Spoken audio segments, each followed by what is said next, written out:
Hello guys, हा माझा first vlog असणार आहे फूड रिलेटेड. तर मी आज ब्रेडचे कटलेट्स, ब्रेडचे क्रंची पकोडाज म्हणावं की काहीतरी वेगळी डिश ट्राय करणार आहे. त्यासाठी मी सगळं रेडी करून ठेवलेले आहे. ब्रेड, बॉईल पोटॅटो,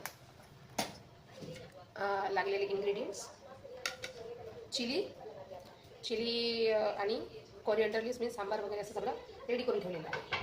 प्रथम ब्रेडला पाण्यामध्ये सोक करून घ्यायची आहे. असं सोक करून घ्यायची आहे, बघून घ्या. सोक करून घ्यायची, त्यातून असं पूर्ण पाणी असं पूर्ण काढून टाकायचं.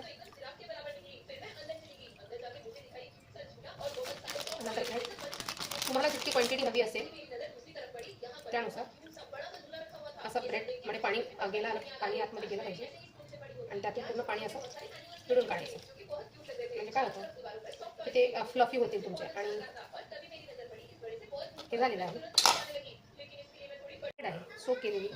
त्याच्यामध्ये मी बॉईल पोटॅटो मिक्स करणार आहे.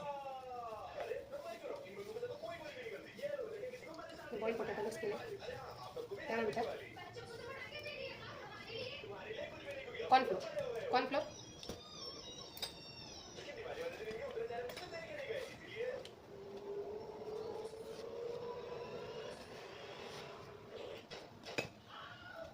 कॉर्नफ्लोर ॲड करायचं.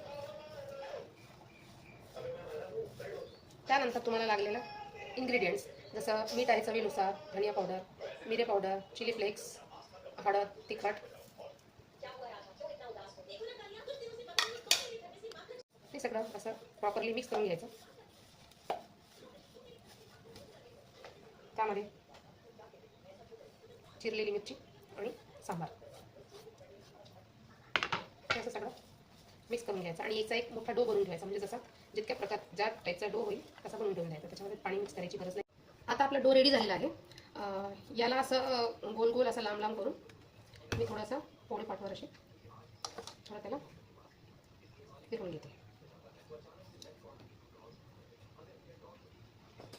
तेल गरम करायला ठेवते. तेल आता छान गरम झालेलं आहे.